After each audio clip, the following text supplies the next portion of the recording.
And a good Wednesday to you. I'm meteorologist Cindy Fitzgibbon. No worries today. We're actually catching a break weather-wise. Look at this. Not as cold with a west-southwesterly wind. Temperatures sneak up into the upper 20s, close to freezing. In fact, we could actually hit the freezing mark today, parts of the South Shore and the Cape. There'll be some increasing high-altitude clouds, and those clouds fill in tonight. Could even be a little light snow breaking out toward dawn tomorrow as temperatures in our coldest suburbs get down into the single digits. But look at Boston, 20 degrees, and on the Cape, a little closer to the freezing mark. So as our storm comes in, could even start with some rain there. This storm pulling out of the deep south where we had snow down along the Gulf Coast this morning all the way to North Florida. But look what happens by this evening at 8 p.m.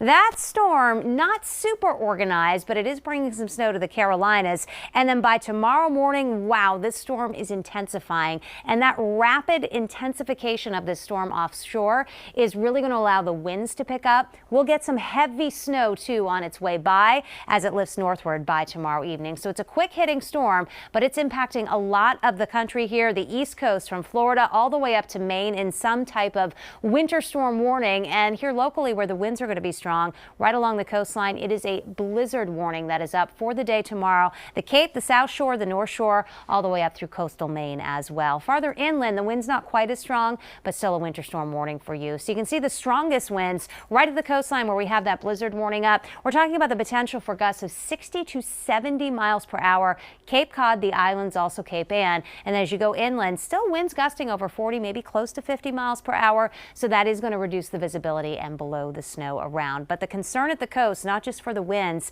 it's that direction of the wind and the astronomically high tides we're experiencing. So tomorrow at around midday, that 12:30 high tide, it's high already, and that's where the wind is going to be onshore. And we're going to be gusting by noontime tomorrow, 40 to 50 miles per hour. So that is going to cause some problems. It has been so cold lately that those chunks of ice are at the shoreline. That wind is going to push that onshore as well, and that could be doing some damage to our coastal communities too. So lots to watch with this high tide tomorrow. And then look what happens to the wind as we get deeper into the day. By Thursday evening, Friday morning, the winds are turning around to the north and west behind our storm, but the wind is still gusting over 40 miles per hour into Friday, and that's going to bring in the colder air, and that's with us pretty much all day Friday and into the first half of the weekend. So very high impacts from the snow, the strong winds, the coast as well, but also the concern for power outages, because when you have those strong winds and at the coast where it's just a touch milder, the snow consistency is going to be a little bit pastier.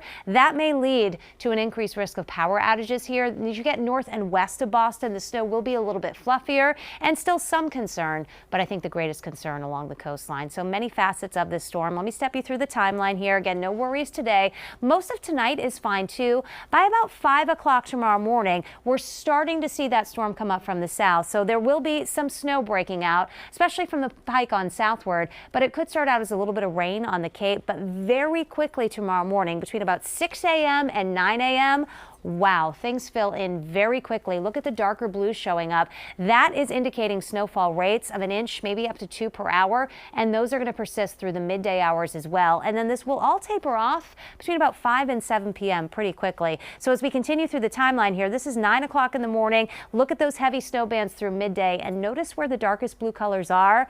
495 eastward. You get outside of 495, sure, it's snowing, but just not the same intensity that it is closer to the coast, and that's why we have the highest snow totals there. By 5 o'clock, the steadiest, heaviest snow shifting offshore. 1 or 2 additional lighter snow bands may come through, but the storm is winding down. So in terms of snow totals, the least amount out through western Massachusetts. Once you get outside of 495 through Worcester County up into southern New Hampshire, it's a solid 6 to 10, and you may find that on parts of the South Coast and the Upper Cape as well. But I think the bullseye here is going to be easternmost Massachusetts, including Boston, North Shore, South Shore as well. Widespread 10 to 15-inch snowfall, so that's more than a foot for a lot of us, with some mixing on the mid and outer Cape, about 3 to 6 inches there. Behind the storm, the winds still come up on Friday, and look at the temperatures. Only 10 for a high on Friday, single digits for a high on Saturday, and we're going to start out below 0 in the morning. You factor in the wind chills of 20 to 30 below through at least midday coming up on Saturday, and that wind chill stays below 0 all day long. So we are talking about